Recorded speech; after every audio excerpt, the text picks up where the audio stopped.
We are a YouTube show now. Welcome back to another episode of Triple Threat Talk. My name is Connor Ryan. Jonah Newberg, and welcome back to episode 51. 51. The road to 100. Road to 100 now. 50 is old news. 100. We'll see you next year. Anyways, don't leave us now. Show is just starting. We got a quick 2-game recap for you. Quicker episode tonight. Why? Because we're going to be doing more reaction-based episodes. Quicker episodes. Shorter. We want you to know about what's happening next. And what's happening next is Game 7 in Oklahoma City. This is the two best words in sports. Game 7. Or clean sweep. Either or, we got both. Or Jason Tatum. Agreed. Roman Anthony, not really as renowned. But Jason Tatum, yes. Tom Brady. Agreed. All right. Game 7. David Ortiz. David Ortiz. There you go. Paul Pierce. Yes. Kevin Garnett. Larry Bird. Kevin McHale. Julian Bill Edelman. Russell. Well, we're doing basketball. Okay, we got to stop. We got to get this quick. Let's go. We got Game 7. It was another beatdown. We will talk about that in just a second. Spurs win Game 6. I think the most important thing that we need to bring up, Jonah, is the Corgi has been 100% right. What did the Corgi pick for Game 7? I didn't watch the whole video. He picked the Spurs. Let's go. Dear Lord. And now here's the other thing. I got sent a image from a TikTok video from a coworker of mine. It's a document, and I think it might be AI low-key. You can't ever tell these days. But it somehow has predicted every single champion from 2015 all the way through to now. And it has the Spurs winning this year, the Thunder winning next year, the Magic winning in 28, the Rockets in 29, and the Mavericks in 2030. So I don't like that. I don't know. But my friend texted me and said, what kind of devil magic would get into Orlando's journey there? What type of devil magic get into Houston? That's like 4 years away. Amin Thompson could be a top 5 player. You never know. He might be able to shoot. Maybe. Anyway. They don't have Durant. I know. He'd be retired by then. Anyway, Game 6. San Antonio took control. And why? Because Wemby, Stephon Castle, and why can't I think of his name? Dylan Harper. Oh my God. I was praising this man like it was my job the other night, and I can't remember his name. That's on me. But the big three, the young three of the San Antonio Spurs lead the way. De'Aaron Fox did not play great. 1 of 9 from the field, only 5 points. But Dylan Harper off the bench stepped up. There were some questionable moments in that game. Carter Bryant trucking Shea twice. Pretty interesting. I was okay with that. I knew you would say that. I'm not going to get into that. Hey, SGA only have 15 points. Media won't tell you that. We're here to give you the real media of the NBA. So I was listening to a take the other day from one Mars Talks Sports on X, but he's a part of the Players' Choice podcast. He was saying the reason why I think we can kind of look at this and question why SGA is a playoff, doesn't play as well in the playoffs compared to the regular season. A lot of it is because he is a B-tier athlete. He doesn't have this elite jumping ability. He doesn't have this insane first step, this absurd quickness. He has deceleration and a chicken wing. The fouls aren't going to get called as often because it's usually tougher in the playoffs and everything like that. You playing through more contact, you know how it is. And matchups are going to be more cylindrical. They're pointed out, I guess. I can't remember what the exact word would be, but they're going to be more focused. They're going to be more specified, I guess would be a better word for it, where it's we're not going to on this offensive set, we're going to attack a certain person so we can get the mismatch. Whereas regular season is going through your motions, getting the open shot, yada, yada, yada. And he just is getting Stephon Castle. Stephon Castle is just guarding him from 50 feet and just taking the inability to change the speed or how he wants to orchestrate his offense. Stephon Castle is becoming the best defender on Shai Gilgeous-Alexander, and it's showing with this series. Now, obviously, that helps when you get 6 games to watch a player and understand his cadences and everything like that. but it is truly being the difference maker. I think as well, the other difference maker is really the lack of a presence from a true number two. I'd say Jared McCain has been the number two for the Thunder in the last 2-3 games For ever since sure. He's looked great. Jalen Williams went down. Why did he play in game 6? I have no idea. He should have just got more treatment and rested more. Yeah, because he might not be great. I mean, his And stats, 2 for 6, 0 for 4 from 3, 4 I'm not points in even worried about his 26 stats. minutes. It was just the fact he did not look comfortable. That's what I'm saying. It's like, why? In a sense, stats prove that. It's like, why not rest him for a potential game 7? I know you're trying to close it out, but who knows? But it is what it is. We have game 7. Jonah, predictions for game 7. It's going to be this is tough. I feel like since game 1, there hasn't really been a close game. I feel like they've all been pretty blowouts. Agreed. And this is the point I wanted to bring up. It doesn't feel like that way for me, only because it kind of is just like a late stretch at certain points. Yeah. Like majority of the time, it is going into the games. At the end of it, yes, but it just kind of becomes like the runaway run that is the story of that game almost. Like it was the Thunder missing 15 shots in a row in the third quarter, and collectively, I think, scoring 13 points compared to 32. I guess it's a little closer than I thought. Yeah, game 1 was 122, 115 in double OT. Next one was 122, 113, then 123, 108. I also think something that helps with the balance for me as well is the fact that both teams have won on the road. Yeah. And I think that is very, having a blowout kind of win in game 3 for the Thunder was huge. And then just having this factor of all right, we did it on their home court. Yeah. And then we went back and did. And then losing, sure, but then you have that security of game 4 where sure it doesn't go well, but you go back and now it's 2-2 and yada yada yada. Yeah, every game except for the first 2 have been double-digit wins. I know, but I guess it's closer until I think it was even game 5. The Spurs had it to 10 or 8. Then there were some missed calls, and then it kind of just got out of hand. Exactly. It's shots just because you just try and get the desperation shot, and then free throws happen. No goaltend call was crazy. That was crazy. I'm not gonna deny that. That was crazy. His interview at the end as well was short. They need to interview. You know what they need to do? Interview refs after the game. You and refs. You and these refs. Dude, wouldn't that be interesting? Let me get the media. Yeah, of course, but they don't. I mean, I feel like they need to look at the calls first, or because I feel like if you give them hey, there's thoughts on this and make them get a live reaction. Film? Yeah, they review calls because people are 1,000%. I would love for them to be able to watch their call live and have someone interview them. Hey, why did you call this? Why didn't you call this? That's I think that'd be interesting. Yeah, I agree. I also feel like that's just setting them up for some of in summer. Well, I mean, according to Adam Silver, the reffing has been phenomenal. Flawless. It's been flawless. It's been outstanding. It's going to be AI. It's crazy. That'd be kind of interesting though. Interview refs post game, but that's neither here nor there. We are at game 7 tomorrow night. We have one team that game prediction. I forgot. Give me the Spurs by. I also have the Spurs, but by 6. I was thinking maybe 7, but anyways. One team or two teams still trying to figure out who's going to take that final spot in the first game on June 3rd, but one team has already figured it out. And is that Wednesday? Yep. It is the New York Knicks. Clean sweep. 11 straight wins for the New York Knicks. I like it. Here's my thoughts. They'll be on the road, right? To start, yes. Yeah. Ridiculously good team. I don't want them to win, obviously, because as a Celtics fan. Here's the thing, though. Honestly, really good team, and I like OG a lot. I'm starting to like Brunson just because of how good of a scorer he is.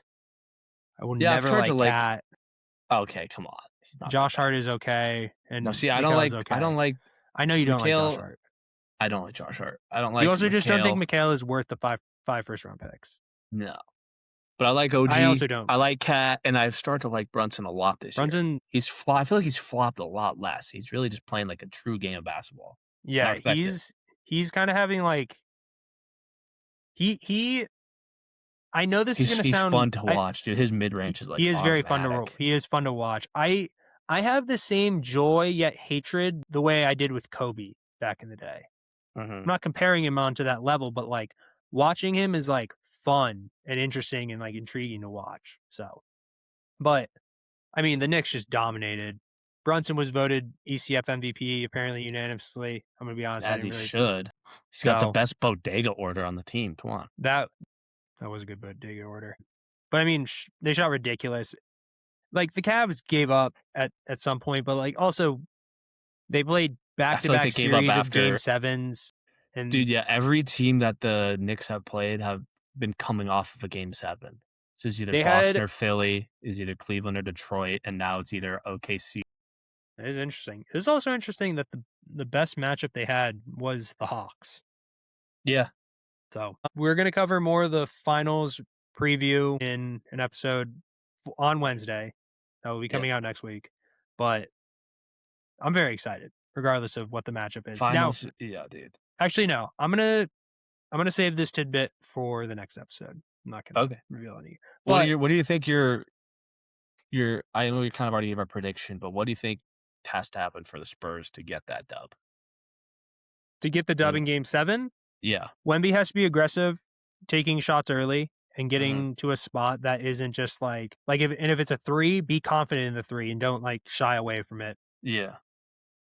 Limit the crowd. Limit the noise, make the shots and everything like that.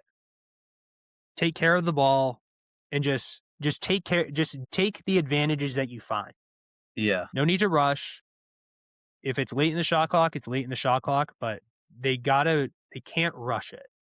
Yeah. Because if they do, you have the castle turnovers. You have the sloppy fouls that a young team commits. This is going to be a really big test. Dude, Castle had 1 turnover in game 6. That's really good. And I'm going to be honest, a lot of it is the balance of De'Aaron Fox. It's being able to trust that veteran presence. Dude, sure, not think a about lot that. of playoff experience, but being able to be that older guy. They won by 27? Yeah. They won by 27. Fox had 5 points and was 1 for 9. Yeah. It wasn't great. So Fox can just make half of his shots. If he goes 5 of 9, whatever. Yeah. Wemby will get his. They had a if big Castle game and from Harper off the bench. If the 3 guards play well, then it's wraps. Hopefully that happens, yeah. So limit turnovers. And they got to learn how to stop Jared McCain. I know they beat him, but he's been playing outstanding the last couple games. This guy. Dude, I agree. He's playing great. Guy. Putting like 20, he's dropping 20. My jaw dropped when I saw the amount of shots that he had. I think in game 4, I was like 20.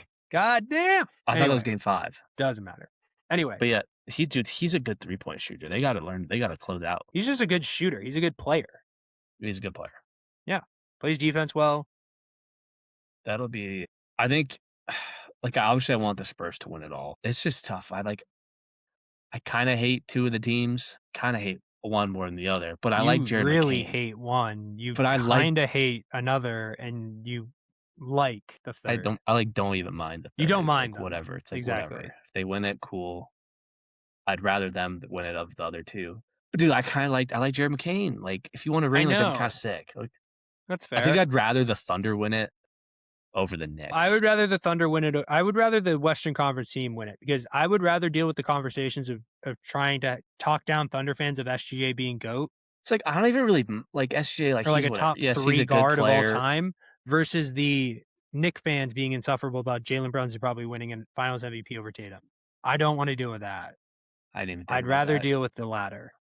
I'm fine with the Wemby GOAT conversations because I'm all in on that. Let's just get it early. Let's get it early.